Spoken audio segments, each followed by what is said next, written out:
السلام علیکم ورحمۃ اللہ وبرکاتہ۔ ان الحمد للہ نحمده ونستعینه ونستغفره ونؤمن به ونتوکل علیہ ونعوذ باللہ من شرور انفسنا ومن سیئات اعمالنا من يهده الله فلا مضل له ومن يضلل فلا هادي له واشهد ان لا اله الا الله وحده لا شريك له وأشهد أن محمدًا عبده ورسوله أما بعد فإن خير الحديث كتاب الله وخير الهدي هدي محمد صلى الله عليه وسلم وشر الأمور محدثاتها وكل محدثة بدعة وكل بدعة ضلالة وفي رواية وكل ضلالة في النار فأعوذ بالله من الشيطان الرجيم بسم الله الرحمن الرحيم وأن هذا صراطي مستقيما فاتبعوه ولا تتبعوا السبل فتفرق بكم عن سبيله اللهم أرنا الحق حقا وارزقنا اتباعه وأرنا الباطل باطلا وارزقنا اجتنابه اللهم علمنا ما ينفعنا وانفعنا بما علمتنا وارزقنا علما رب اشرح لي صدري ويسر لي أمري واحلل عقدة من لساني يفقه قولي۔ اس اللہ کے نام سے ابتدا جس کے ناموں کی کوئی انتہا ہی نہیں، اس ذات اقدس پر کروڑوں درود و سلام ہوں جو تمام کائنات کے لیے رحمت للعالمین بن کے آئے۔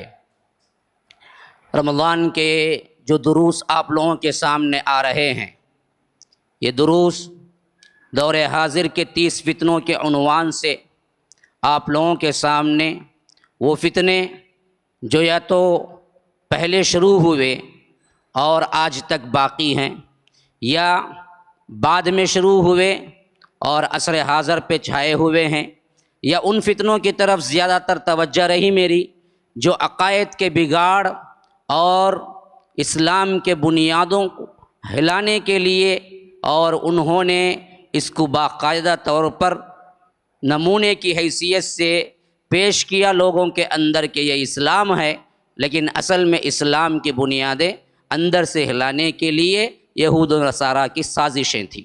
انہی فتنے کے اندر آج کا جو فتنہ آپ لوگوں کے سامنے آئے گا وہ فتنہ ہے ایک لفظ جو کہ بہت عام ہو چکا ہے، اور اتنا عام کیا کہ لوگوں نے سمجھا کہ اگر کسی کی سیدھی اگر کسی کی اسلامک لائف کی گارنٹی یا نام دیا جائے تو خود ہم بھی کہہ اٹھتے ہیں کہ یہ بڑا پاک ہے بھائی، یہ بڑا اچھا ہے بھائی، صوفی کی طرح ہے بھائی۔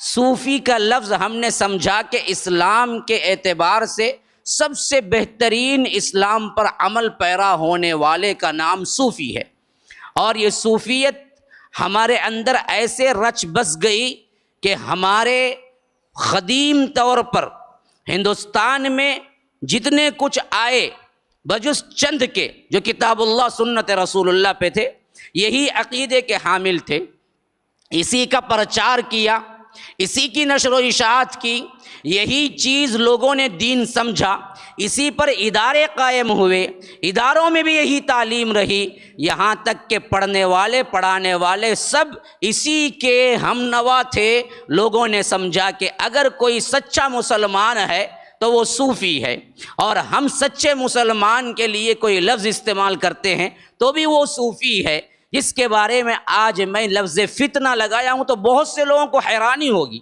اور بہت سے لوگ سمجھیں گے کہ یہ دراصل کیا ہے، ایک نئی بات ہے جو ہم نے کبھی نہیں سنی۔ لیکن یاد رکھیے میں آپ کے سامنے وہ بات ضرور ذکر کروں گا جو کہ حضرت ابو حذیفہ بن الیمان نے اصحاب رسول اللہ صلی اللہ علیہ وسلم کے سامنے بیان کیا، اور بتایا کہ ایک زمانہ ایسا آئے گا کہ حق کو پہچاننا مشکل ہو جائے گا، اور ترک سنت اگر کی جائے تو لوگ کہیں گے کہ بالکل صحیح کام ہوا، اور ترک بدعت اگر کیا جائے تو لوگ کہیں گے ایک اچھی چلتی ہوئی سنت کو تم نے کیوں روک دیا۔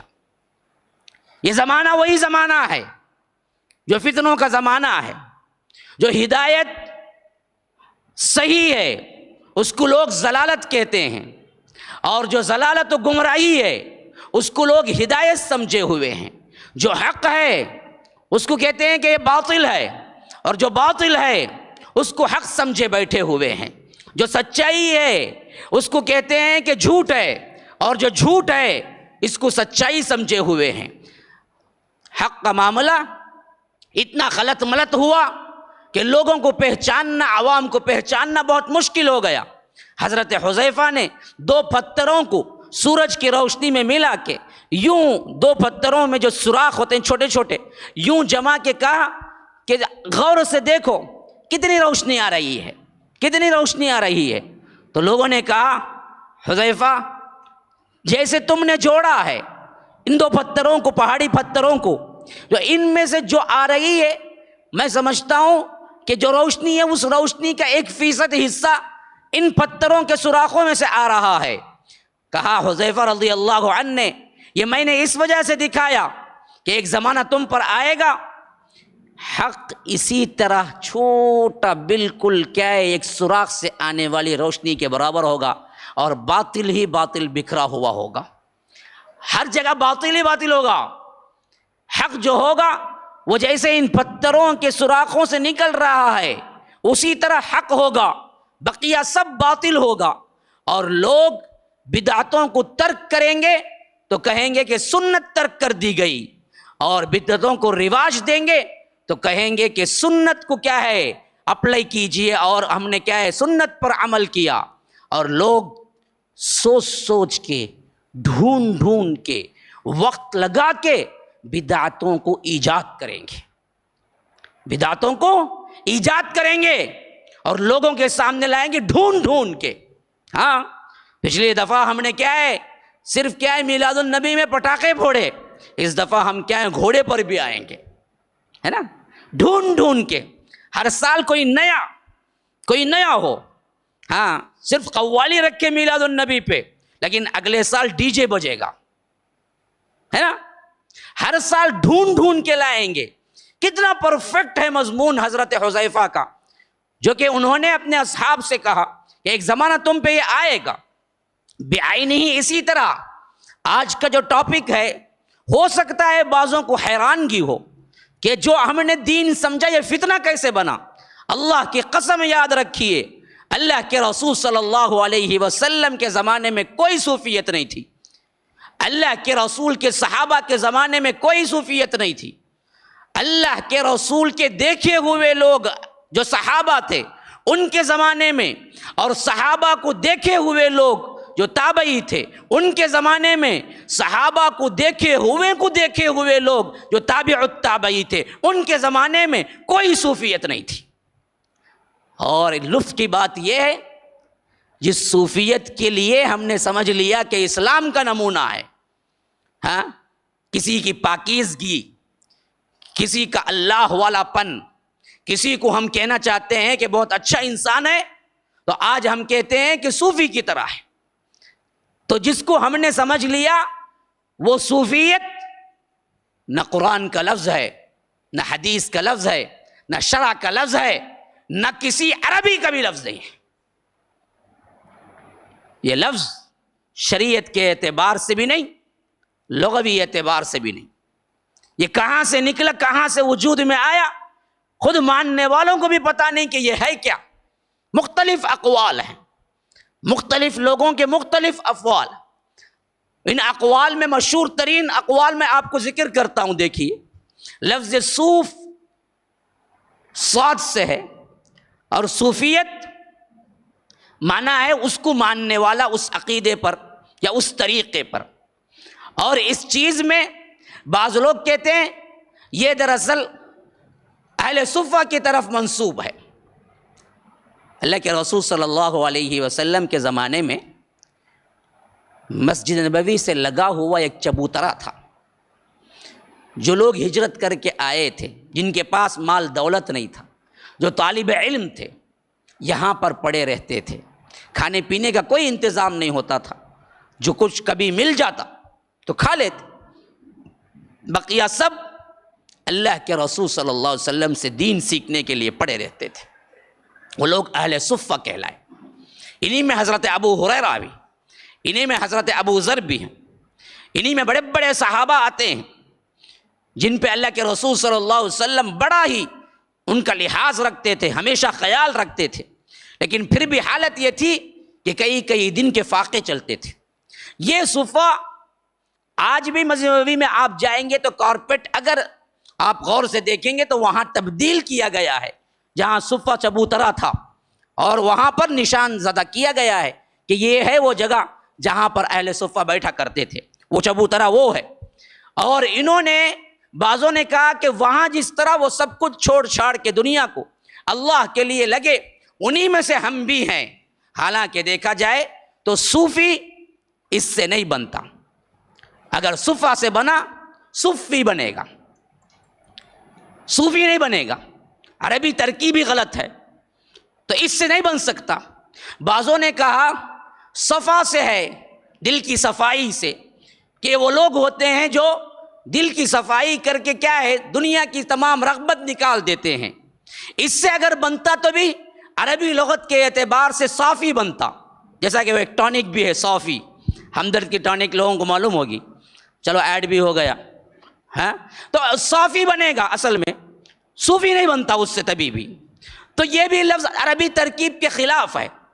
بعضوں نے کہا کہ یہ قبیلہ تھا اور وہاں پر یہ وہ لوگ تھے جو قدیم زمانے سے الہ اللہ تبارک و تعالی کے اور کعبے کے ارد گرد رہنا پسند کرتے تھے اور دنیا کو چھوڑ کے اللہ تبارک و تعالی کے لیے رہنا پسند کرتے تھے، تو یہ وہ لوگوں کی طرف نسبت ہو گئی۔ لیکن اس سے بھی مراد صحیح نہیں لگتا، کیوں؟ اللہ کے رسول صلی اللہ علیہ وسلم کے زمانے میں یہ قبیلے کا کوئی نام ہمیں سیرت اور احادیث کی کتابوں میں نہیں ملتا، تو اس سے بھی کوئی چیز نہیں ملتی۔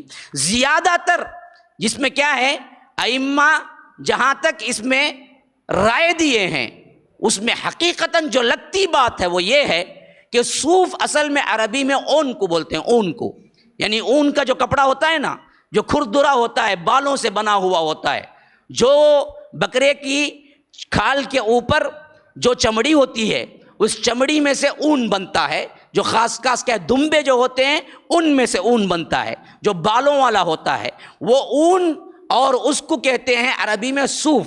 اور یہ اون ان لوگوں کی طرف نسبت یوں ہوئی اس وجہ سے کہ یہ شروع میں جو پتلا کپڑا تھا، نرم کپڑا تھا یا لباس میں ملائم تھا، انہوں نے ان لباسوں کو چھوڑا اور دین کے لیے چھوڑنے کا نام دنیا کے لیے کیا ہے ہم رغبت نہیں رکھتے بتانے کے نام کے لیے کھردرے کپڑے، موٹے کپڑے، چبھن والے کپڑے اپنے جسم پہ پہنا کرتے تھے، جس کی وجہ سے ان کا نام کیا ہے صوفی پڑا۔ یہی سب سے اصحتر روایت ہے، لگتی بات ہے، اصحتر روایت ہے، لگتی بات ہے کہ صوفیت اصل میں اس لباس کی طرف منسوب ہے جو انہوں نے خاص طور پر اپنے لیے اپنا لیا، اور مجالس میں جاتے تو بھی وہ ایسی لباس کے ساتھ ہوتے جس کی وجہ سے ان پر خطاب پڑا کہ یہ صوفی ہیں، یعنی اون کا کپڑا پہننے والے ہیں۔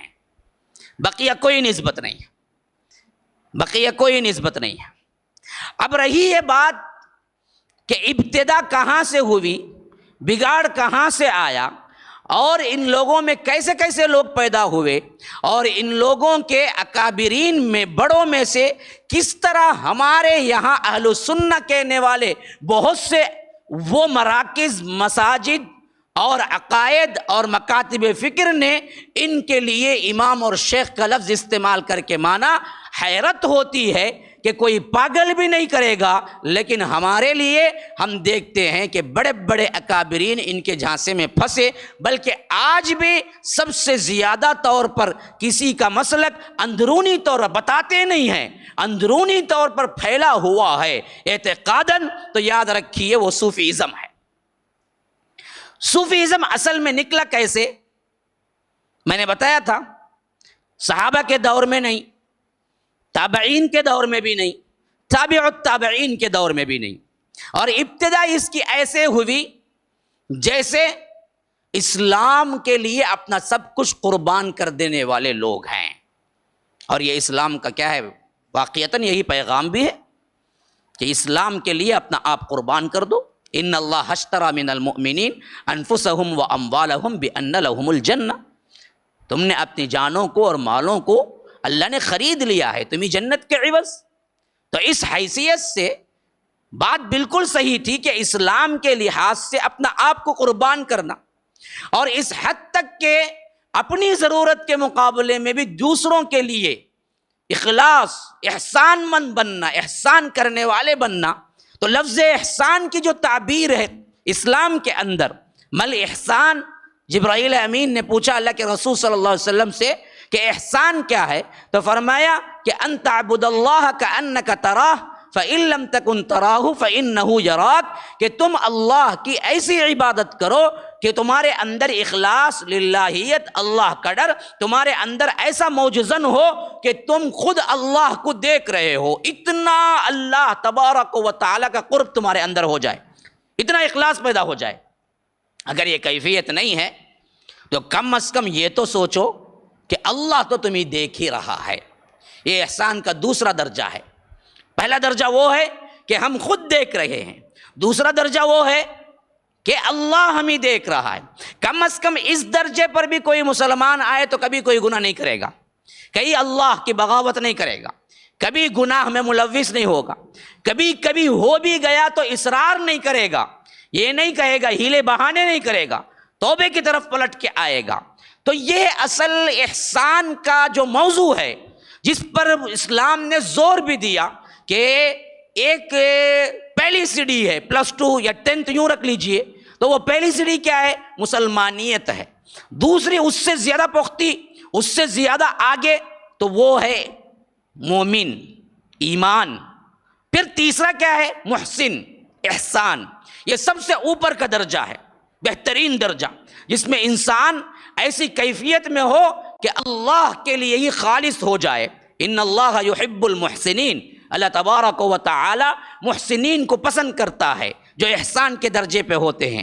تو یہی فلسفہ شروع میں جو پہلے آئے ان لوگوں نے اس کو لیا، کہا کہ ہم وہ ہیں جو احسان پر پہنچے ہوئے ہیں، ہمارے عادات، ہمارے اطوار، ہمارا سلوک دنیا سے کچھ لینا دینا نہیں ہے۔ جیسے ابو ذر کی زندگی تھی، جیسے اصحاب رسول اللہ میں ان صحابہ کی زندگی تھی جنہوں نے کبھی مال نہ جمع کیا، نہ جمع کرنا اچھا سمجھا، وہ سب کچھ اللہ کی راہ میں لٹانے والے تھے۔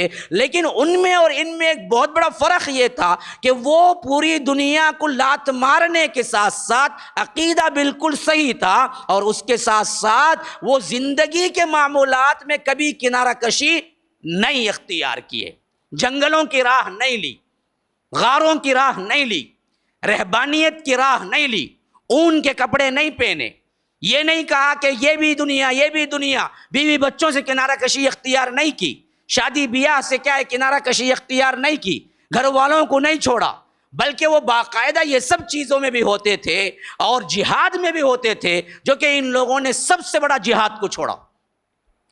یہ دراصل ایک بہت بڑی ابتدا تھی اسلام کے اندر، لوگوں کو مردہ کرنے کی لہر کہ تم کیا ہو، رہبانیت کی طرح جنگلوں کی طرف بھاگو، دنیا سے کنارہ کش ہو جاؤ، دنیا کا نہ کچھ کھاؤ نہ پیو، سب سے زیادہ بھوک برداشت کر سکتے ہو تو برداشت کرو، پیاس برداشت کر سکتے ہو تو برداشت کرو، صرف اللہ اللہ کرتے رہو، صرف اور صرف کیا ہے اللہ کے لیے جیو، کوئی اور چیز نہ۔ ایسی چیزیں اصل میں احسان کے نام پر انہوں نے داخل کی جو لوگوں کو بہت اچھا لگا، لیکن نام کوئی نہیں پڑا تھا، بس لوگ ان کو کہتے تھے اللہ والے ہیں، بس بعض کہتے تھے محسنین ہیں، کہ یہ کیا ہے کبھی کسی دنیاوی معاملے میں نہیں آتے ہیں۔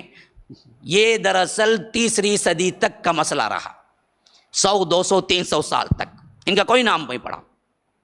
لیکن آخری 3 صدی کے آخری میں ان بدبختوں کے اندر جو کہ اسلام سے انحراف کریں گے تو ضلالت ملے گی۔ اسلام نے جہاں تمہیں دنیا کی حقیقت بتائی، دنیا کی تذلیل بتائی، حقارت بتلائی، وہیں یہ بھی کہا کہ دنیا میں رہ کے ہی تمہیں گزارنا ہے۔ جیسا کہ اصحاب رسول اللہ صلی اللہ علیہ وسلم اماں عائشہ سے آ کے پوچھے کہ اللہ کے رسول کا معمول کیا ہے، تو کہا کہ اللہ کے رسول صلی اللہ علیہ وسلم دن میں روزہ رکھتے ہیں، رات میں تہجد پڑھتے ہیں، فلاں عبادتیں ہیں۔ تو وہ 3 اشخاص تھے، انہوں نے کہا کہ جب اللہ کے رسول رسول ہوتے ہوئے اتنی عبادتیں ہوتی ہیں، ہم تو عام لوگ ہیں، ہمیں تو اس سے بڑھ کے کرنا چاہیے۔ تو ان میں سے ایک نے کہا کہ کبھی دن میں نہیں کھاؤں گا، ہمیشہ روزہ رکھوں گا۔ دوسرے نے کہا کہ کبھی رات میں نہیں سوؤں گا، ہمیشہ نماز پڑھتا رہوں گا۔ تیسرے نے کہا کہ میں کبھی شادی نہیں کروں گا، صرف اور صرف اللہ کے لیے زندگی گزاروں گا۔ جب یہ تینوں باتیں اماں عائشہ جب اللہ کے رسول صلی اللہ علیہ وسلم گھر پہ آئے تو کہا کہ ایسا ایسا ہوا، میں نے آپ کے معمولات بیان کیے تو تینوں نے جوش میں آ کے ایسے ایسی باتیں کی۔ ایک نے کہا کہ رات میں نہیں سوؤں گا، دوسرے نے کہا کہ دن میں نہیں کھاؤں گا، تیسرے نے کہا کہ میں شادی نہیں کروں گا۔ تو اللہ کے رسول صلی اللہ علیہ وسلم غضبناک ہو گئے، کہا کہ سب کو جمع کرو۔ مسجد نبوی میں اعلان کیا گیا کہ خاص خطبہ ہے، جلدی آؤ۔ اس کے لیے لفظ استعمال ہوتا تھا الصلاۃ جامعۃ، جمع کرنے والی نماز، جلدی آؤ، یہ اعلان سائرن ہوتا تھا۔ سب جمع ہو گئے، اللہ کے رسول صلی اللہ علیہ وسلم خطبے میں کھڑے ہوئے، کہا حمد و ثنا کے بعد میں نے ایسی ایسی باتیں سنی ہیں، کیا یہ سچ ہے؟ تو یاد رکھو مسلمانوں، تم سب لاکھ عبادتیں کر لو، تم سب میں سب سے زیادہ اللہ سے ڈرنے والا میں ہوں۔ میرے سے کون بڑھ سکتا ہے؟ میرے تقوی کے مقابلے میں تم لاکھ بھی عبادتیں کر لو، کون بڑھ سکتا ہے؟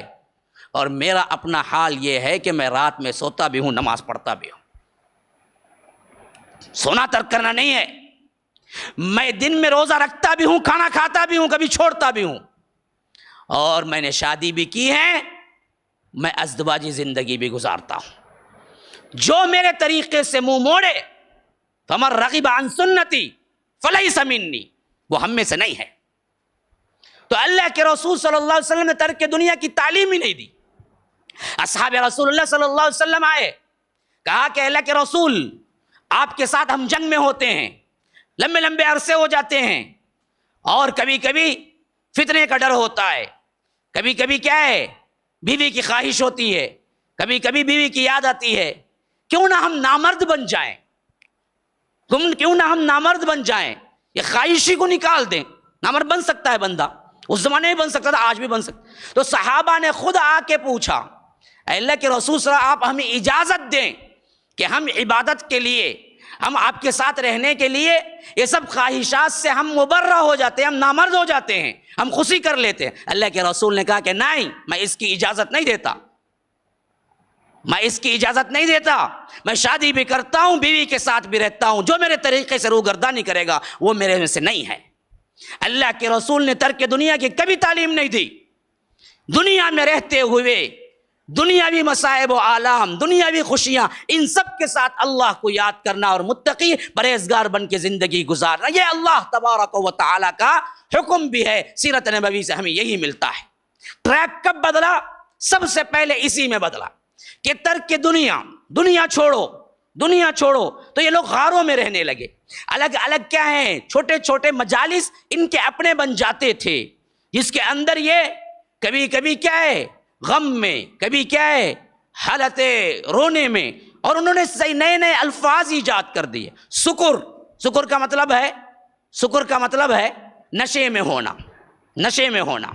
تو انہوں نے کہا کہ ہم نشے میں ہیں، اللہ کی یاد کے نشے میں، ہمارے اوپر سکر غالب ہوا ہے، ہمیں کوئی کھانا پینا نہیں ہے۔ اب اس کو ثابت کرنے کے لیے بہت سو نے جادو سیکھا، بہت سو نے دوسرے میجک باتیں سیکھی تاکہ لوگوں پہ اثر ہو۔ اب ایک بندہ ہے 10 دن نہیں کھایا، مر جائے گا، لیکن انہوں نے 10 دن نہیں کھا کے رہ کے بتایا کیسے جادو کی حیثیت سے، اور لوگوں کو بتایا کہ ہمیں حالت سکر میں بھوکی نہیں لگتی، ہمیں حالت سکر میں پیاسی نہیں لگتی۔ تو لوگ ان کی جانب متوجہ ہونے لگے، ان کو زیادہ خیال کرنے لگے، اور ان لوگوں کے بارے میں بات چیت ہوتی رہی کہ انہی میں سے ایک بندہ یہاں تک آگے بڑھا کہ ہم اللہ کی یاد میں اتنے آگے چلے گئے کہ اللہ خود میرے اندر آ گیا، میں ہی اللہ ہوں۔ یہاں سے عقیدہ بگڑنے لگا، یہاں سے عقیدہ بگڑنے لگا۔ اب تک تو بات کیا تھی؟ معاملات کی تھی، ترک دنیا کی تھی، لیکن جب ان لوگوں نے بے راہ روی اختیار کی، اپنے آپ کو ہی سب سے زیادہ کیا ہے بہترین مسلمان سمجھنے لگے، اور ہمارے اوپر یہ اللہ تبارک و تعالیٰ کے اکرامات، اللہ تبارک و تعالیٰ کے انعامات نازل ہوں گے، اس طرح اپنے سوچ میں غلطاں ہوئے تو یہ لوگ شیطانی وسوسوں کا شکار ہو گئے۔ اور اس حیثیت سے ان میں کا سب سے بڑا مشہور حسین بن منصور حلاج، یہ وہ آدمی تھا جو 300 میں پیدا ہوا تھا، 300، اور اس نے آخری حالت میں علی الاعلان حکم لوگوں کو بھی اور خود بھی کہتا تھا کہ انا الحق. جب بیٹھتا تھا تو خود بولتا تھا انا الحق، میں اللہ ہوں، میرے اندر اللہ ہے اور اللہ میرے لیے عبادت کرتا ہے، میں اللہ کے لیے عبادت کرتا ہوں. اور اپنے بیٹوں کو اپنی بیوی کو حکم دیتا تھا کہ میرے لیے سجدہ کرو، میرے لیے سجدہ کرو. اور یہ شخص کچھ اور بھی نادر ایسے اس کے ہاتھ سے نادر واقعات ہوتے تھے کہ لوگ پریشان ہو جاتے تھے کہ یہ انسان ہے یا کیا بلا ہے، کیونکہ یہ جنات سے بھی اثر لیا، سحر سے بھی سیکھا. تو اس حیثیت سے بہت سے لوگوں پر اس کی ایسی دھاگ بیٹھی کہ اچھے اس کے سامنے زبان کھولنا کیا ہے بند کر دیتے تھے، اچھے. لیکن حکومت اسلامی تھی اللہ کے فضل و کرم سے، اس وقت حکومت اسلامی تھی، اللہ کا بہت بڑا فضل تھا. ایسی اسلامی حکومت میں یہ لوگ نہیں رہ سکتے تھے، تو وہاں کے حاکم نے، وہاں کے بڑے نے، وہاں کے گورنر نے بلا کے تنبیہ کی، تیرا عقیدہ بالکل غلط ہے، تو کیوں کہہ رہا ہے یہ بالکل کیا ہے عیسائیوں کی طرح حلول کا عقیدہ ہے، یہ عقیدہ یہاں نہیں چل سکتا. یہاں تک کہ تنبیہ کے باوجود بھی اس کی اور کاروائیاں آگے بڑھ گئی، مجمع اور آگے بڑھ گیا، لوگ اس کو کیا ہے اور بڑا سمجھنے لگے. تو آخر کار حکومت کو اسے قتل کرنا پڑا باقاعدہ کافر ہونے کے ناطے. اب دیکھیے کیا عجیب بات ہے، جس کو کافر ہونے کے ناطے سلطنت اسلامیہ نے باقاعدہ تنبیہ کر کے جیل میں ڈال کے جب نہیں مانا تو اس کو گردن اڑایا گیا، قتل کیا گیا. اس کو آج بھی بہت سے ماننے والے بڑے بڑے مکتب فکر کے لوگ شیخ الاکبر لکھتے ہیں، شیخ، سب سے بڑے شیخ ہمارے،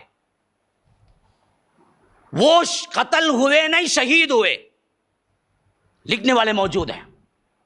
جس نے کہا کہ میں اللہ ہوں، جس نے کہا کہ میرے سامنے سجدہ کرو، جس نے کہا کہ میرے جسم میں حلول کر گیا ہے اللہ، جس کی وجہ سے تنبیہ ہوئی، تمام مسلم علماء اس وقت کے بڑے بڑے علماء جمع ہوئے، اس کو تاکید کی، سلطنت اسلامیہ کا بادشاہ خود سامنے آ کے اس سے بات کیا، آخر کار اسے مارا گیا، قتل کیا گیا مجمع کے سامنے وہ بھی. اور قتل ہوتے وقت بھی یہی بک رہا تھا کہ تم جو بھی کہو میں اللہ ہوں. اور آخر قتل ہوا 309 میں، 309 ہجری میں قتل ہو گیا،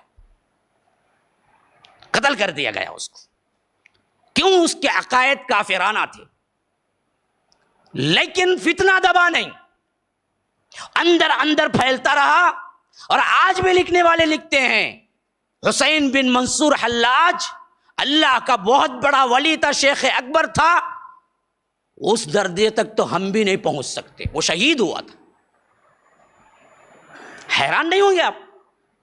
حیران نہیں ہوں گے؟ میں نام نہیں لے رہا ہوں، آپ کتابیں پڑھ لیجئے جا کے. ایسے بھی کہنے والے ہیں کہ کہا حسین بن منصور حلاج کو جب عقیدہ معلوم ہوا وہ بالکل صحیح تھا، صرف غلطی انہوں نے یہ کی، انہوں نے، ان کے الفاظ ہی نقل کر رہا ہوں میں، انہوں نے نہیں کر رہا ہوں، ہاں میں نہیں بول رہا ہوں، وہ ان کے الفاظ نقل کر رہا ہوں. جس عقیدے کو ان کو معلوم ہوا، جو اللہ کو وہ دیکھنے لگے اور ان کے اندر جو اللہ آیا نعوذ باللہ وہ بالکل سچ تھا، اسی عقیدے پر ہم بھی ہیں.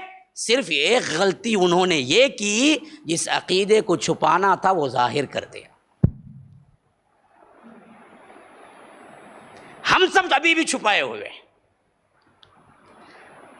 ہم اہل سنت کے سامنے ایکٹنگ کرتے ہیں، اللہ کو مانو، اللہ ایک ہے، عبادت کرو، یہ سب ہماری ایکٹنگ ہے. اصل میں ہم بھی اندر یہی ہم چھپا کے جو رکھے ہوئے تھے وہ دراصل جوش میں آ کے نہیں رکھ سکے. وہ ہم سے بڑے کیا تھے؟ غازی تھے، بہت بڑے تھے، جو جوش اتنا بڑا ان کا کہ وہ علی اعلان کہہ دیے. آپ بولیں گے ان کو نہیں، ان کو کوئی اچھا آدمی بولیں گے، مسلمان بھی بولیں گے آپ، اس کا عقیدہ یہی ہے پیچھے. میرے اقوال نہیں، انہی کے اقوال ہیں جو ان کو مانتے ہیں. اور اس صوفیت کے حساب سے عجیب و غریب واقعات انہوں نے یہ دراصل ابتدا تھی. یہ مرا لیکن اس کے افکار نہیں مرے، یہ مرا اس کے عقیدے نہیں مرے۔ لوگوں نے اور زیادہ، اب پاگل پن ہے نا جی، اب لوگ کیا سوچے، اتنا بھی کوئی پاگل ہوتا ہے کہ اپنا آپ کیا ہے قربان کر دیتا ہے؟ جب یہ اپنے آپ کو یہ قربان کر کے مر گیا، پتہ نہیں کیا شیطانیت تھی، پتہ نہیں اسی عقیدے میں مر گیا، لوگوں نے سوچا کہ تب تو یہ صحیح ہوگا، تبھی تو مرا، مرتے وقت تو بدل جانا چاہیے تھا، جب تلوار گردن پہ رکھ دی گئی تب تو بدل جانا چاہیے تھا، تب بھی نہیں بدلا یہ، تو یہ صحیح ہے، یہ بہت بڑا اللہ والا ہے، شاید اس کے اندر اللہ حلول کر گیا ہے، شاید اس کو اللہ دکھنے لگا ہے۔ تو انہوں نے بعد میں کیا کیا، اسٹیج ہی تبدیل کر دیا اپنا۔ انہوں نے کہا کہ یہ جو لوگ شریعت کی پیروی کرتے ہیں، قرآن سنت کتاب سنت سب بولتے ہیں نا، سب کیا ہیں، شریعت پہ ہیں، ہم جو ہے نا طریقت پہ ہیں۔ قرآن کا ہر معنی دو ہیں، ایک ظاہر تم لوگوں کے واسطے، عوام کے واسطے جو اللہ کو نہیں دیکھتے، ہمیں بیٹھے بیٹھے اللہ سے بات کر لے رہے تھے، تو ہمارے لحاظ سے وہ معنی کچھ دوسرا ہوتا۔ روحانی معنی تم نہیں سمجھ سکتے، روحانی معنی صرف ہم کو اللہ سکھاتا۔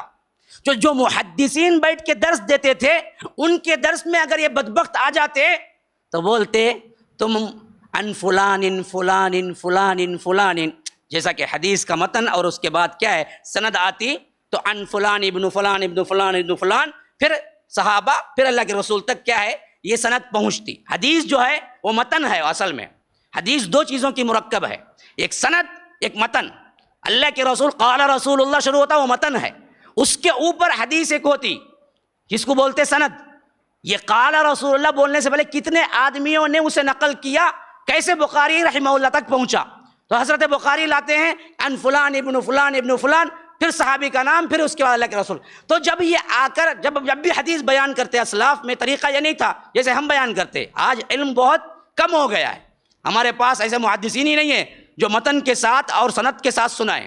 ہمیں خالی پہلے تو حدیث آتی نہیں، آئی تو الٹا سیدھا بولتا، بولا تو بھی بہت سے بہت کیا ہے قال رسول اللہ سے بول سکتا ہے، لیکن یہ قال رسول اللہ سے پہلے کتنے آدمی ہیں جو بیچ میں روایت کیے جسے سند بولتے، اس سے کوئی حدیث آج سنانے والا ہی نہیں ہے۔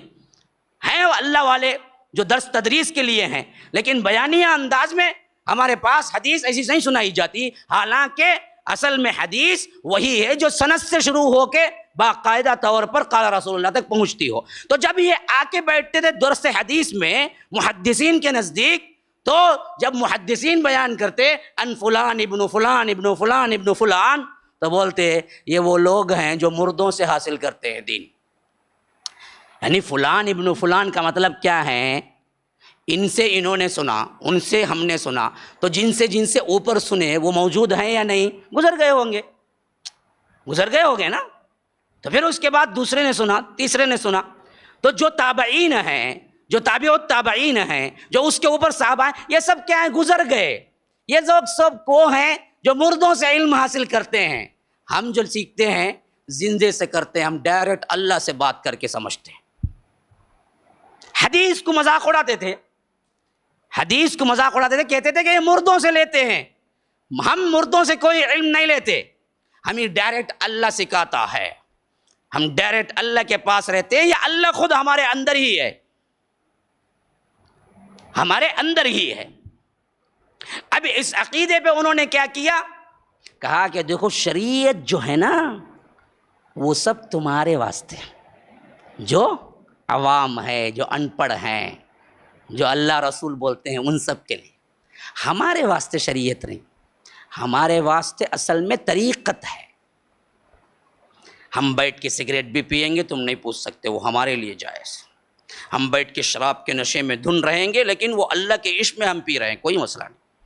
ہم لباس اتار کے ننگے ہو جائیں گے، پھر بھی ہم اللہ کے عشق میں ہوں گے، اس واسطے کیا ہے تمہارے لحاظ سے سمجھ میں نہیں آئے گی، اگر تم ہی سمجھ میں آنا تو ہمارے احساس پوری زندگی گزارنا ہے، تب جا کے تم بھی بنو گے۔ اب اتنی کٹھن شرط رکھ دی تو کون آئے گا؟ بھائی تم جو کر رہے ہو اس کو ہم بھی سمجھنا ہے، تو عوام کو بولتے تب تو تم ہماری خدمت میں پوری زندگی لگانا ہے۔ اب پوری زندگی لگائے تک کون آئے گا؟ اگر آگے کوئی پوری زندگی لگاتا تو ایک برے کے ساتھ پوری زندگی لگا کو رہا تو انہیں برا بنتا نہیں، بنتا، بن جاتا انہیں بھی آخری میں۔ لیکن یہی وہ چیز ہے جو آج تک چل رہی ہے ہمارے ہاں.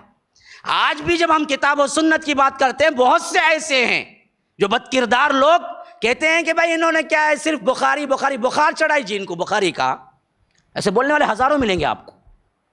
یہ منہ کھلا تو کیا جی بخاری بخاری بولتا سو، بخاری کیسے بخار چڑھ کو ہے. ہمارے پاس آؤ، علم اندر ہمارے پاس ہے. ہاں کیا بھائی نماز ہوتی رہتی تمہیں کیا ہے، گلی کے اندر پھر لے کر نماز کو اندر نہیں آتے نا بھائی.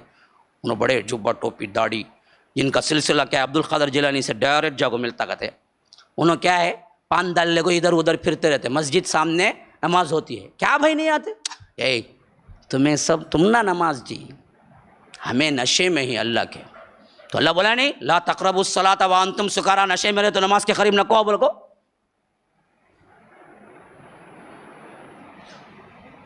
ارے آپ ہنستے ہیں، ان کو ماننے والے کیا اللہ والا ہے بھائی، کتنا بڑا اللہ والا ہے، کیا بات بولے بھائی تم. ہاں ہاں عجیب، ہر دلیل قرآن سے بھی لے گئے لیکن بالکل ان کی اپنی مانی، ان کی اپنی. پوری زندگی ایک سجدہ نہیں کیا. ایک صوفی سے پوچھا گیا یہ تو اللہ کا ولی بولتا، اللہ تو بولتا، نماز پڑھتا نہیں نہ بات ہو. تم لوگوں کے واسطے کی نماز سے تم لوگوں کو یقین نہیں ہے، اس واسطے تو میں نماز پڑھ پڑھ کو یقین حاصل کرنا اللہ کے اوپر. اللہ ہم نے کیا بولا ہے، وَاعْبُدْ رَبَّكَ حَتَّى يَأْتِيَكَ الْيَقِينُ، اللہ کی عبادت کرو یہاں تک کہ تمہیں یقین ہو جائے. ہم نہ اللہ کے اوپر نہیں، اللہ ہمارے اندر ہے تو یقین بڑھ گیا، اب ہم نہ نماز کی ضرورت ہی نہیں. قرآن کیا ہے ہاں؟ نماز کس کے واسطے؟ جسے یقین نہیں ہوتا تمہارے واسطے نماز، ہمارے واسطے کوئی ضرورت نہیں نماز. کیوں؟ ہم کو پہلے سے یقین ہے، بلکہ یقین کیا، ہمیں چل اللہ، ہمارے اندر اللہ ہے، تو ہمیں کیوں نماز پڑھے. اللہ تو جب یقین آئے تب تک کے لیے نماز. حالانکہ یہاں یقین سے مراد یقین نہیں، موت. کیوں؟ یقین اسی وقت کامل ہو سکتا ہے جب موت آ کے فرشتے کہہ دیں کہ اللہ نے تمہاری عبادت کو قبول کر لیا، اس کے بعد کوئی عبادت نہیں. ہاں جیسا دوسری جگہ اللہ تعالیٰ یہی یقین کا لفظ موت کے لیے استعمال کیا. ہم اللہ کو بھولے رہے. کافر کہتے ہیں جب جان نکالنے کے لیے فرشتے آتے ہیں تو اللہ ذکر کرتا ہے کہ ہم اللہ کو بھولے رہے یہاں تک کہ حتی اتانا الیقین، ہمارے لیے موت آ گئی. فما تنفعهم شفاعت الشافعین، ایسے مجرموں کے لیے کوئی شفاعت کرنے والا نہیں ہے. تو یہاں یقین کا مراد موت ہے.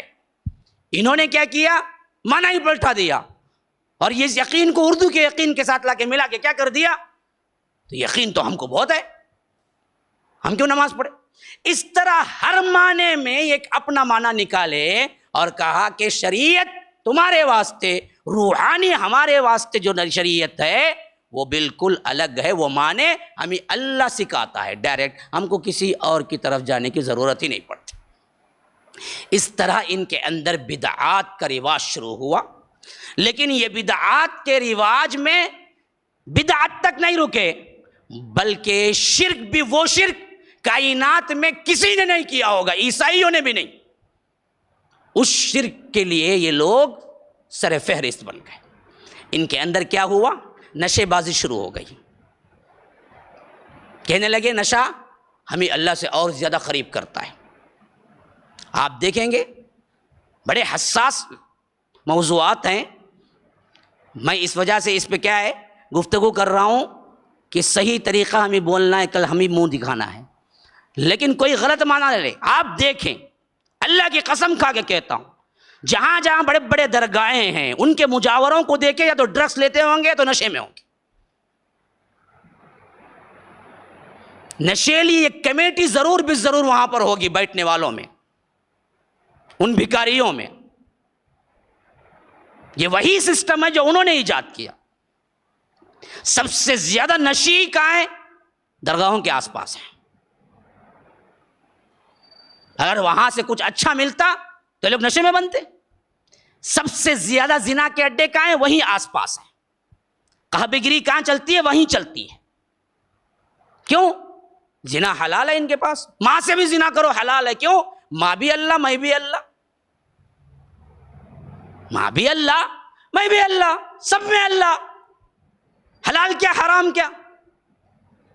اللہ ہی اللہ ہے. ہمیں کہاں کسی بھی کو دیکھو اللہ ہی نظر آتا ہے. ہمیں کبھی کسی پاگل چھوکرے کو دیکھ لو تو بھی اللہ نظر آتا ہے.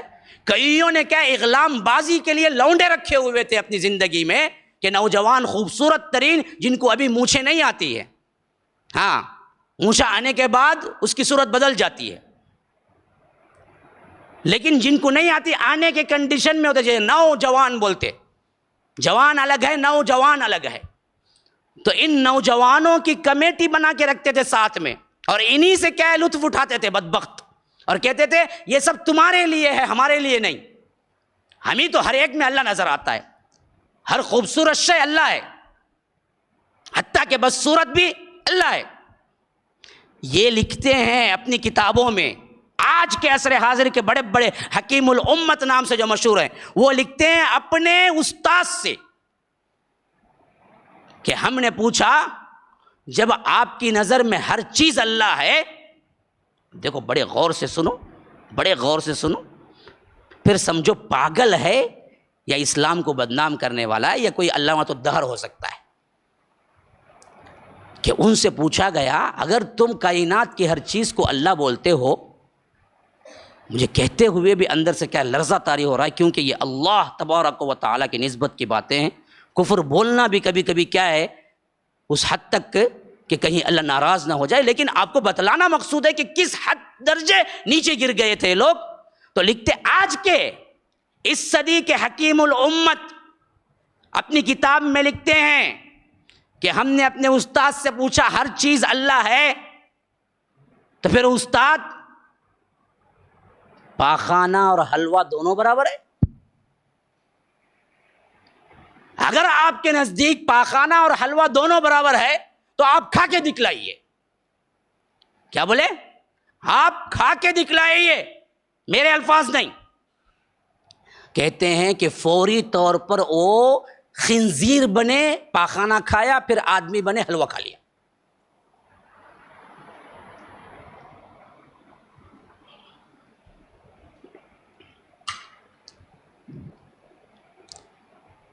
کوئی پاگل انسان بھی تصور کر سکتا ہے یہ بات؟ اپنے آپ کو خنزیر بنایا کرتے اور غراضت کھا لی, پھر انسان بڑے حلوہ کھا لیا. گویا بتلانا مقصود کیا ہے؟ نعوذ باللہ ثم نعوذ باللہ کہتے ہوئے جان حضرتا ہے کہ یہ پاخانہ پلید بھی اللہ ہے اور یہ بھی اللہ ہے.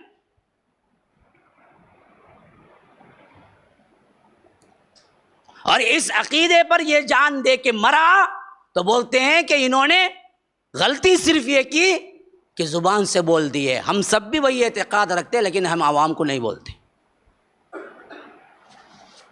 ہم عوام کو نہیں بولتے. یہ ہے صوفیت کے عقیدے, جنہوں نے ظاہر میں جھبا خبا اوڑا, ظاہر میں سب چیزیں کیا ہے اسلامک لحاظ سے لوگ اٹریکشن میں کیا کیا ہو سکتا ہے سب کیا, داڑیاں, تسبیحات, پگڑیاں, فلاں فلاں, جس میں بھی کیا ہے دھوکہ ہو سکتا ہے سب لیا, لیکن اندرونی کھوکھلا کر دیا اسلام کو.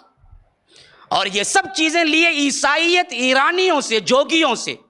یہ اوتار بننے کا سسٹم یہودیوں کا بھی تھا, عیسائیوں کا بھی تھا, ہندوستانیوں کا بھی تھا. آج تک بھی ہم مہاتما کیوں بولتے ہیں؟ آتما کا مطلب کیا ہے؟ روح. ہندی کا لفظ آتما کا مطلب ہے روح. مہا آتما, روحوں کی روح, سب سے بڑی روح کون؟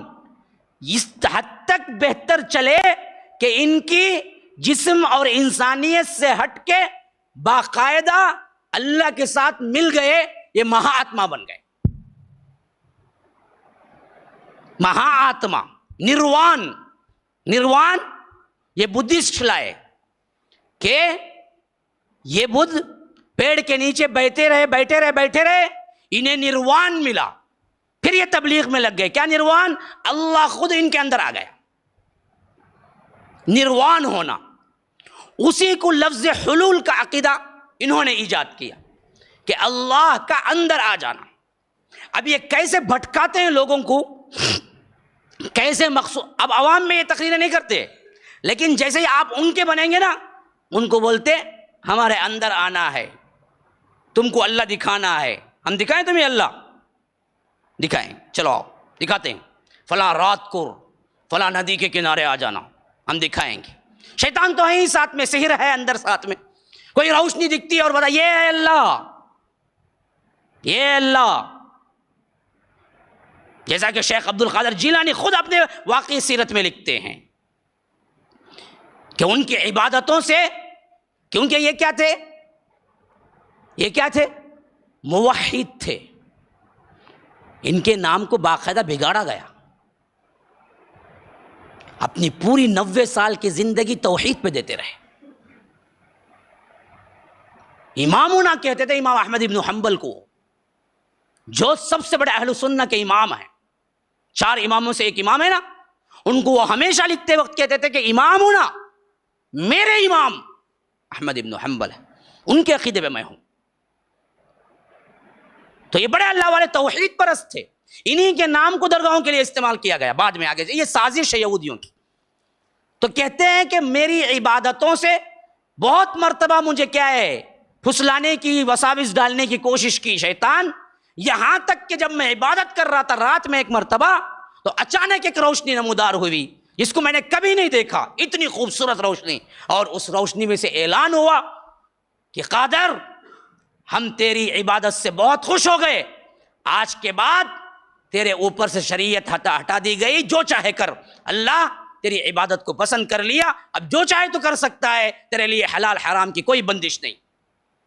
کہاں سے؟ روشنی میں سے اعلان ہو رہا ہے. ہمیں تمہیں ہوتا کہ اللہ مل گیا جی، اللہ جاؤ بول رہا ہے.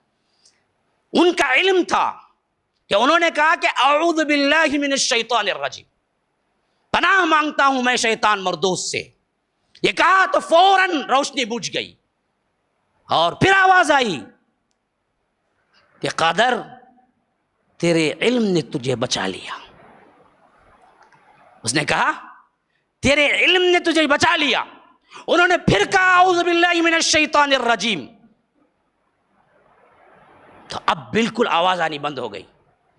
تو شیخ نے کہا پہلے وہ یہ چکمہ دینا چاہتا تھا کہ عبادت کے ذریعے مجھے اللہ مل گیا ہے، اور شریعت کی پابندی اٹھا دینا چاہتا تھا، اور میں فوری اللہ کے رسول کی زندگی کو کیا مقابلہ کیا. اللہ کے رسول اپنی پوری زندگی عبادت کرتے، ان کے اوپر سے شریعت نہیں ہٹی. میں کون سی کھیت کا مولی ہوں کہ میرے سے شریعت ہٹ جائے؟ تو میں فوری طور پر میرے علم سے کیا کیا، اعوذ باللہ پڑھی. میں نے کہا کہ یہ اللہ کا حکم ہو ہی نہیں سکتا، یہ شیطان کر رہا ہے مجھے. تو اس نے دوسرے طریقے سے اٹیک کیا کہ کم از کم اس کو تکبر و غرور میں ڈال دو. شرک میں نہیں آیا، عقیدہ نہیں آیا، تو شیطان نے سوچا کہ اسے تکبر میں ہی کم از کم ڈال دوں. کہا کہ تیرے علم نے بچا لیا. پھر انہوں نے اعوذ باللہ پڑھی، وہ بھاگ گیا، اور انہوں نے جواب دیا میرے علم نے نہیں بچایا، اللہ نے مجھے بچا لیا. پھر اس کے بعد اس کی آواز آئی تم بچ گئے، لیکن تمہارے جیسے بہت سے صوفیوں کو ہم نے یہی کہہ کے ان کو اللہ ملا بلکہ ان کے اوپر سے شریعت اٹھا دی. میرے جھانسے میں تمہارے جیسے بہت سے اب تک آ چکے ہیں. یہی چیز تھی، کیونکہ اللہ کو ایک دیکھنے کی تڑپ، خواہ مسلمان ہو یا غیر مسلم، ہر ایک کو ہے کہ مجھے کس نے پیدا کیا، میں اس کو دیکھوں. یہ تڑپ اللہ نے رکھی ہے. اس کا ناجائز فائدہ ہی یہ لوگ اٹھا کے کیا کیے، صوفیت کو پھیلائے. حالانکہ اللہ کو دیکھنے کی تڑپ یہاں ممکن نہیں ہے. لا تدرکہ الابصار وہو یدرک الابصار وہو اللطیف الخبیر. نگاہیں اس کو پا نہیں سکتی، وہ نگاہوں کو پا لیتا ہے. اللہ سب کو دیکھ سکتا ہے، تم اللہ کو نہیں دیکھ سکتے. اس دنیا میں اللہ کو دیکھنا ہو تو یہ کی کنڈیشن ہے، اللہ کے احکامات پہ چلو، مرو. یہ موت کے بعد کی زندگی میں تم اللہ کو دیکھو گے. اللہ ہم سب کو بنائے اس میں سے. یہ کی شکل ہے، اس کے علاوہ کوئی شکل نہیں اللہ کو دیکھنے کی. لیکن دھوکہ بازیاں یہیں سے شروع ہوئی، ہر ایک کے دل میں ہے۔ کون سا ایسا دل ہے جو نہ تڑپتا ہو کہ مجھے پیدا کرنے والے کو میں دیکھوں؟ گنہگار ہے، مجرم ہے، اللہ والا ہے، سب کے لیے ایک تڑپ ہے اندر۔ یہ اس خالق کی تڑپ ہے جس نے ہمیں پیدا کیا، لیکن یہ خواہش پوری ہوگی؟ نہیں ہوگی۔ یہی خواہش تو تھی جو حضرت موسیٰ کو بھی کیا ہے کہلوانے پہ مجبور کر دی، انظرنی الیک، اللہ میں تجھے دیکھنا چاہتا ہوں۔ انہوں نے زبان پہ لگا، اللہ کلام کر رہا ہے اس وقت، اللہ اکبر، کیفیت دیکھو کیسی، اللہ کلام کر رہا ہے، اور بندے کی وہ خواہش جو کہ اللہ کو دیکھنے کی تھی، انہوں نے کہا کہ اب کلام کر رہا، کلام کو میں سن رہا ہوں، اللہ دکھا دے تو اپنا آپ بھی دکھا دے، تیرا جلوہ بھی دکھا دے، انظرنی الی۔ اگر ہو سکتا تھا تو اللہ اگر موسیٰ کو دکھا دیتے، کہا لن ترانی، تم نہیں دیکھ سکتے مجھے، تم نہیں دیکھ سکتے، لن ترانی۔ جب موسیٰ جیسی شخصیت نہیں دیکھ سکتے، پھر کائنات میں ہے کون جو غیر نبی ہو کے دیکھ سکتا ہو؟ یہ سب چکمے، یہ سب کیا ڈھکوسلے، دھوکے بازیاں ہیں۔ اللہ نے کہا کہ وَلَكِنِ انظُرْ إِلَى الْجَبَلِ فَإِنِ اسْتَقَرَّ مَكَانَهُ فَسَوْفَ تَرَانِي، میری ادنا سی روشنی، ادنا سی تجلی میں سامنے کے پہاڑ پہ ڈالتا ہوں، پہلے اس کو دیکھو، اگر وہ دیکھ کے تم اپنی جگہ کھڑے رہے، ہوش میں رہے، تو پھر مجھے دیکھنے کا سوال کرو۔ فَلَمَّا تَجَلَّى رَبُّهُ، جب رب نے اپنی تجلی اس میں ڈالی، تجلی کا مطلب ہے روشنی، اللہ کے نور، اللہ کے رسول نے فرمایا 70 پردوں کے اندر اللہ ہے، 70 حجاب ہیں اللہ کے نور کو کنٹرول کرنے کے لیے، اگر اس میں سے ایک پردہ بھی پھٹ جائے تو کائنات جل کے راکھ ہو جائے۔ یہ رب ہے ہمارا، جس کا تصور کوئی نہیں ہو سکتا ہے، کوئی تصور نہیں، لیس کمثلہ شیء، میرا رب وہ ہے، ہمارا رب وہ ہے جو کائنات کے کسی شے کے برابر نہیں، وہ اپنی مثال آپ ہے، اس کی کوئی مثال نہیں۔ لا تضربوا للہ الامثال، اللہ کے لیے مثالیں نہ گھڑو۔ وضرب لنا مثلا ونسی خلقہ، بدبختو اپنی پیدائش کو بھول جاتے ہو اور مجھ پہ مثالیں گھڑتے ہو۔ میرے لیے مثال نہیں کوئی، میری مثال ہی نہیں ہو سکتی کائنات کے اندر، میں وہ ہوں جو بغیر مثال کے ہوں۔ تو اللہ کے رسول نے فرمایا 70 پردوں کے اندر رب العالمین ہے، اور اس کا ایک پردہ بھی اگر کیا ہے ہٹ جائے، اس کی نور کا پاور یہ ہے کہ وہ کائنات کو جلا کے راکھ کر دے گی۔ تو حضرت موسیٰ نے پوچھا تو اللہ نے کہا کہ میں ادنا سی فلما تجلی ربہ، پہاڑ پہ اپنی تجلی، اپنی چھوٹی، اپنی 1% کی تجلی وہاں ڈالی، للجبل جعلہ دکا، پہاڑ ریزہ ریزہ ہو گیا، ٹکڑے ٹکڑے ہو گیا، گویا کہ وہاں تھا ہی نہیں، لرز کے رہ گیا۔ وخر موسیٰ صعقا، اور موسیٰ بے ہوش ہو کے گر پڑے، اس ایک روشنی کو دیکھنے کی بھی تاب نہیں لا سکے۔ فلما افاقا، جب بے ہوشی سے اوپر اٹھے، ہوش میں آئے، قال سبحانک، کہا کہ اللہ تو پاک ہے، تبت الیک، توبہ کرتا ہوں میں یہ بات سے جو میں کہہ گیا ہوں، نادانی میں کہہ گیا کہ میں تجھے دیکھنا چاہتا ہوں، توبہ کروں، تبت الیک۔ کہ کبھی یہ وسوسہ آئے تو موسیٰ کی یہ بات یاد رکھ لینا، کہو کہ تبت الیک، اللہ میں توبہ کرتا ہوں تیرے حضور۔ غلط خیال آیا تھا، نبی کو نہیں ہو سکا تو ہما شما کا کیا اعتبار؟ اس عقیدے کو، اس مائنس پوائنٹ کو لے کے ان بدبختوں نے، جو دجالی تھے، جو ساحر تھے، جو جادوگر تھے، صوفیت کے نام پہ اس عقیدے کو گھڑا، اور اس پر عوام کو یہ چکمہ دیا کہ ہمارے لیے الگ ہے، تمہارے لیے الگ ہے معاملہ، تم شریعت پہ چلتے رہو، ہم طریقت پہ چلیں گے، ہم معرفت پہ چلیں گے۔ ان کے 4 اسٹیجز ہیں، شریعت، طریقت، معرفت، پھر اس کے بعد حلول کا عقیدہ یہاں تک آتا ہے کہ انہوں نے بڑے خوبصورت مثالیں دے کے سمجھا کے رکھا ہوا ہے۔ میں 2-3 مثالیں دیتا ہوں تاکہ آپ کبھی کسی کے بہکاوے میں نہ آئے۔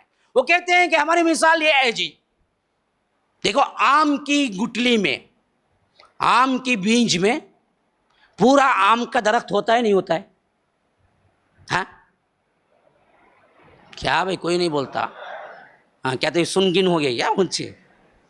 ہاں اچھا، یہ آم کی گٹلی اگر تم دفناؤ پیرو، پورا درخت نکلتا ہے سامنے، تو گٹلی کہاں گئی؟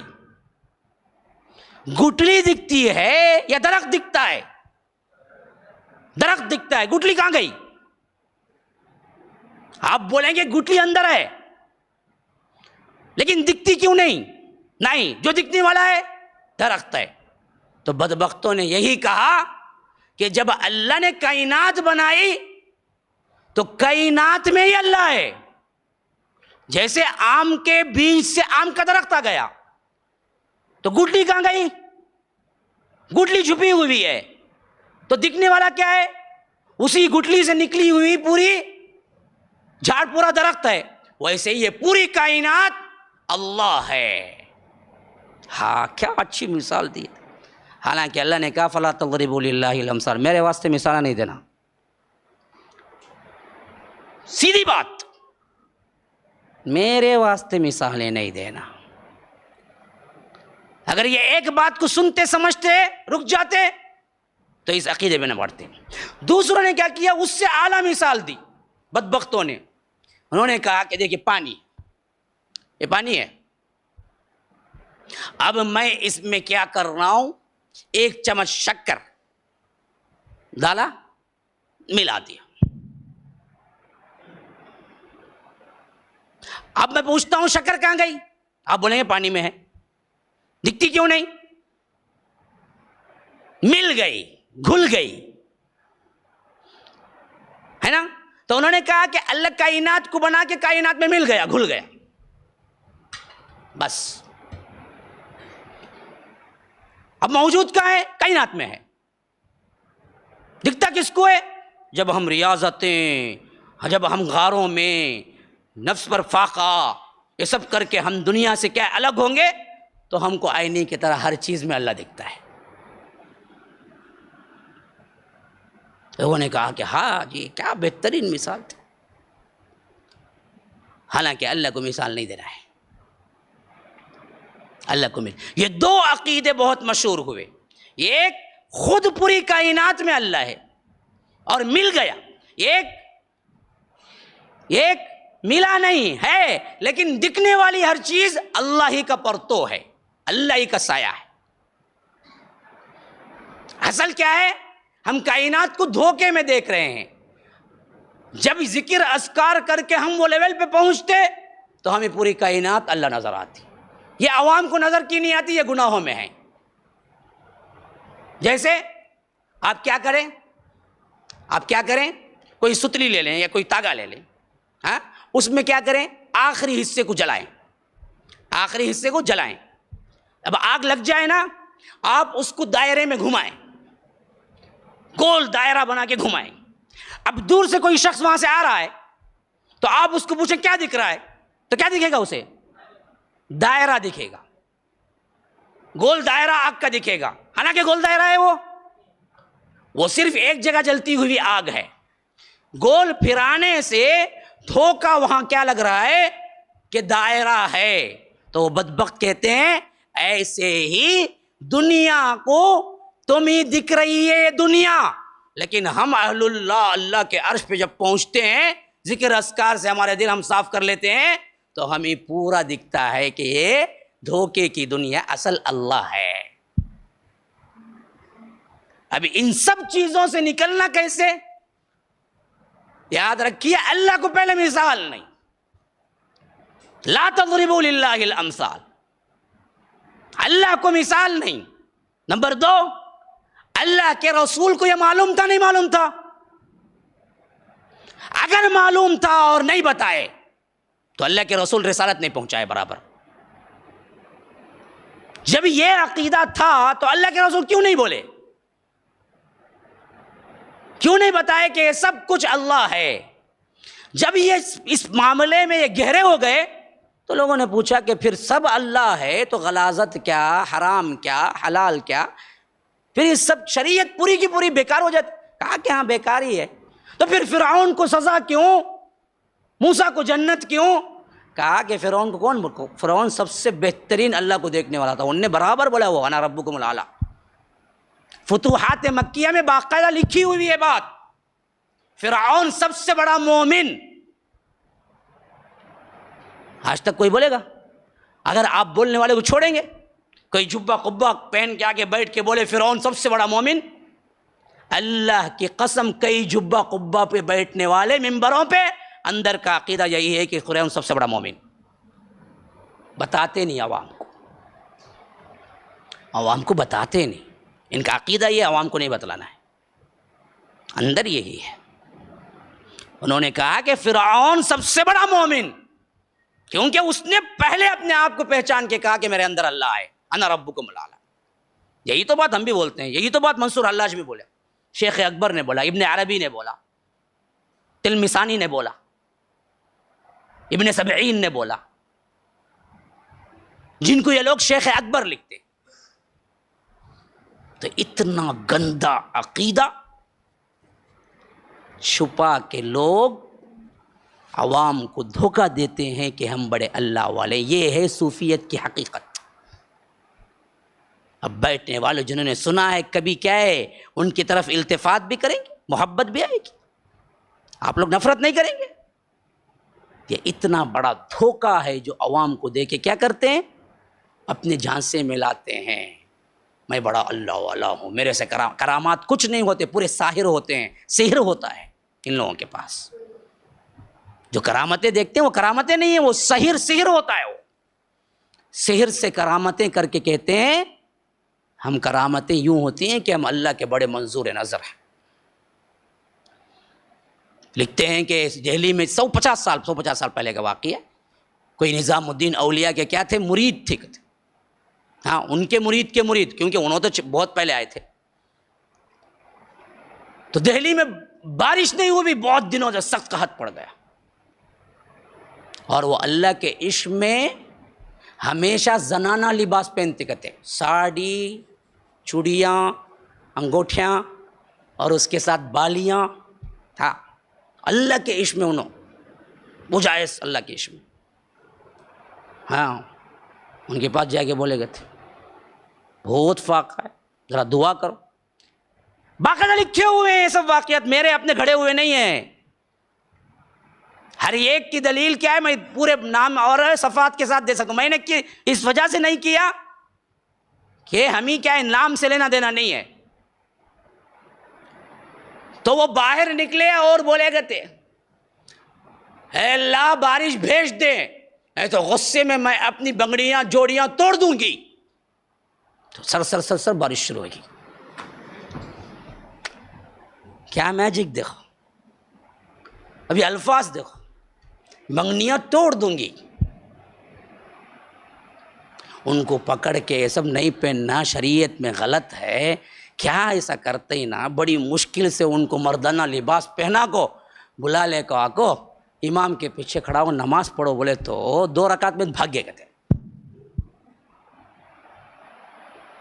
کیا بھائی اتنا سمجھا کو بلا لے گا کو نماز میں کھڑا ہے تمہیں بھاگ گیا نہ، بولے تو کیا بولے کہتے مجھے اللہ کے عشق میں اتنا یہ ہے کہ میں تھوڑی دیر کے لیے بھی زنانہ لباس کے نہیں رہ سکتا، ورنہ اللہ مجھے پکارتا ہے کہاں چلی گئی تو۔ کیسی گندی باتیں دیکھیے رب العالمین کے ساتھ، دل تو اندر سے لرز جاتا ہے۔ آخر کس جگر گوشے سے انہوں نے یہ سب کچھ کہا اور کیا، اور عوام میں بڑے اللہ والے بنے رہے، جتنے مجاور ہیں جاؤ ان کی ہسٹریاں پڑھ جاؤ، یہی عقیدہ ہے اندر کار فرما۔ وقت زیادہ لے لیا ہوں آج، لیکن مضمون بھی تھا، یہ نہیں کہ میں ایسے ہی لیا ہوں۔ بدعا کی دعا نہیں دیں گے نا، ہاں پورا رمضان بھی بولنا ہے۔ ابھی کیا بولتے ہیں سب خاموش ہیں، کیا کہ سوچتے ہیں سمجھتے اندر ہیں۔ تو اللہ تبارک و تعالیٰ ہمیں سمجھ کی توفیق عطا فرمائے۔ اللہ تبارک و تعالیٰ ان سب سے ہم پناہ مانگتے، محفوظ رکھے، اور ہمارے عقیدے کو صراط مستقیم پر قائم رکھے، ہر گروہ جو باطل ہے اس سے بچائے رکھے، اور کسی کے چکمے میں اللہ تبارک و تعالیٰ کبھی نہ ہمیں نہ لائے، اور ہمیشہ کیا ہے اپنی حفاظت اور رحمت میں رکھے۔ ھذا وباللہ التوفیق، صلی اللہ وسلم علی نبینا محمد۔ اسأل اللہ لی ولکم ولسائر المسلمین من کل ذنب فاستغفروہ انہ هو الغفور الرحیم۔